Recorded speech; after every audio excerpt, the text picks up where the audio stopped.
அதிமுக சட்டமன்ற குழு தலைவராக அக்கட்சியின் பொதுச் செயலாளர் வி.கே. சசிகலா ஒருமனதாக தேர்வு செய்யப்பட்டார். இதையடுத்து அவர் தமிழகத்தின் முதலமைச்சராக பதவியேற்க உள்ளார்.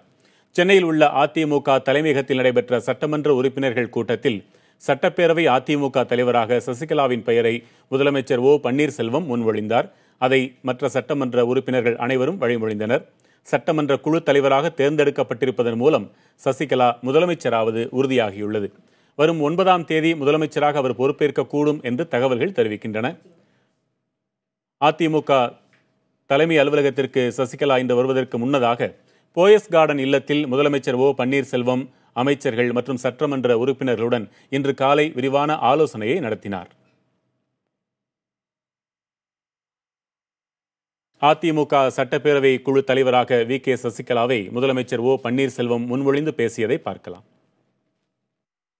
கூட்டத்திற்கு தலைமையேற்று நடத்தி கொண்டிருக்கின்ற கழகத்தினுடைய அறிவியலர், மரியாதைக்குரிய அருமையானவர்கள், வருகை கொடுக்கின்ற மாண்புமிகு அமைச்சர் பெருமக்களே, வருகை கொடுத்திருக்கின்ற மாண்புமிகு உங்கள் அனைவருக்கும் என்னுடைய பணிவான நன்றி கலந்த வணக்கத்தினை நல்ல நேரத்தை தெரிவித்துக் கொள்ள கடமைப்பட்டிருக்கின்றேன்.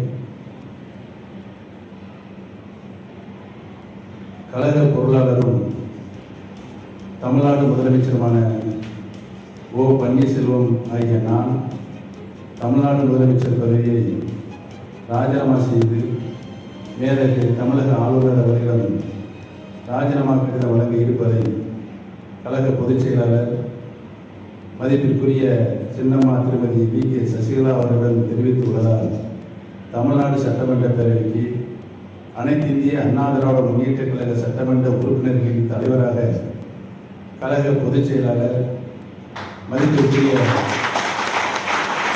சின்னம்மா திருமதி வி.கே. சசிகலா அவர்கள் ஒருமனதாக கழகத்தின்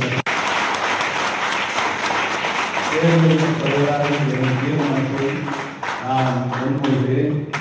அதனை அனைத்து சட்டமன்ற உறுப்பினர்களும் இத்தீர்மானத்தை வழிமொழியுமாறு